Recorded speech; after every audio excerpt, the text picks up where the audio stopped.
Hi, Grant Grizzlies. It's Miss Ali here. I'm here today with Miss Lucy.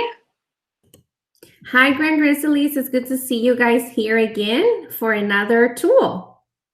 Yeah, and we are actually on our last toolbox, which is so crazy to think that we have now gone through all of the previous 11 tools from our toolbox, and this is going to be our last tool today. So we are going to talk about the courage tool.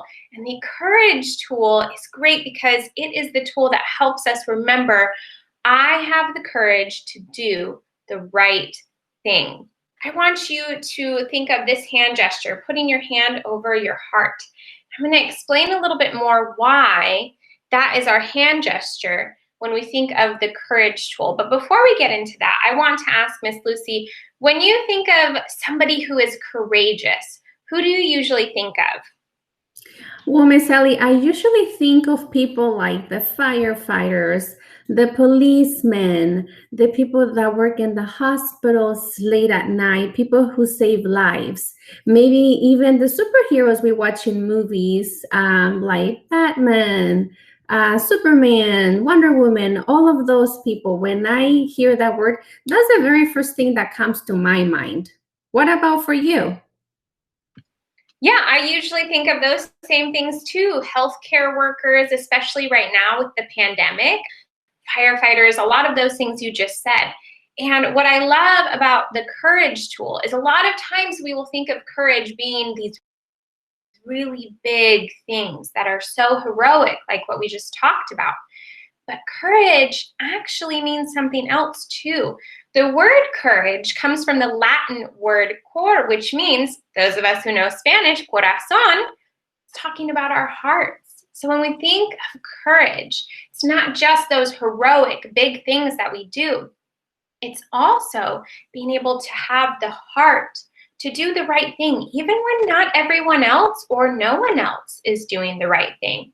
So the picture that we have for the courage tool is also a lamp, and I have my flashlight here with me, which when we think of the light for courage, you think of when you have a flashlight or you have a lamp for a carpenter or somebody who works with tools, they have a light that they need to use if they're working, especially at night or in a room that doesn't have outside light. And I want you to think of this like the light that comes from our hearts. Maybe in dark places, this is the only light that you have that helps you see what's in front of you. And I want you to think of your courage tool as this light, a flashlight that helps you see, even if everything else around you is dark, everyone else around you isn't making a good choice, you have your light of your courage tool to show you exactly what it means to do the right thing, even when others are not. So, Miss Lucy, why do you think we need to be courageous? Well, I think it helps us in solving many problems, doing the right thing. For example, all the tools that we've taught you before, you can choose something and do the right thing by using one of those tools. But it takes a lot from you to do that. So being very brave, taking the first step helps us. It's great. And I think a lot of our students have had times where they have felt frustrated or angry because they are trying to do something that's right while others around them are not. So the courage tool is very helpful for us to remember that we can find it in our hearts to do the right thing even when others are not.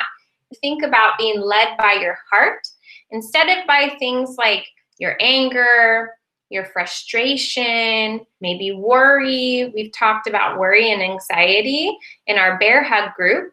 So all of those things can make it hard for us sometimes to make the right choice. And our courage tool helps us think about being led by our hearts in those moments. Who do you think it can help, Miss Lucy? Well, as I was listening to you right now, Miss Ellie, it is so true what you said, and the fact that it is really hard to do the right thing, especially when others around us are not. And who does it help and why? It helps you and it helps everybody around you. For example, I was thinking when we were in the classrooms, sometimes we got distracted and some people were not doing what they were supposed to be doing. For example, they weren't following teachers' directions. And sometimes it's very easy to just follow the others and fall into that behavior and do what others are doing when it's not the right time. So it helps you to have the courage and do the right thing. Yeah, Miss Lucy, anyone and everyone can use the courage tool. We're going to talk about 4 different ways we use courage. There's 4 different ways, and I want you to think about this when you're thinking about times that you can use your courage tool. So the first way, when you do something you know is right, but are afraid to do. That's a tricky one. Sometimes maybe you're afraid of making a mistake or failing, but you can have the courage to do something you know is right, even if you're afraid of what's going to happen in using the courage tool and doing the right thing. The other one is when you don't do something you know is wrong, even though someone is pressuring you to do it. And this is so true. Sometimes you don't do what others are doing, but they're pressuring you and you're feeling guilty inside. But you have to remember you have the courage to not follow that. Yes. Another one is when you stand up for what is right, even when you stand alone. Sometimes choosing to do the right thing and standing up for what you know is right means you're going to be the only one doing it. But you can have the courage to do it. Use that tool even when others around you are not. The last one is when you express yourself, even though some people might disapprove. And this happens often, even for myself. There's difference in opinions with me and maybe other people, just like you and maybe your friends, but you always have to express yourself and say what you really believe. So that takes courage, and you have to be brave and really express your beliefs, even if others don't. Yeah, that's very important. So remember, Grant Grizzlies, you can have the courage to do what is right. We are going to come back for a second video, and we're going to talk about examples of using the courage tool and what that can look like with the 4 different ways that we talked about how we use the courage tool. So we'll see you for the next video. Bye, Grizzlies.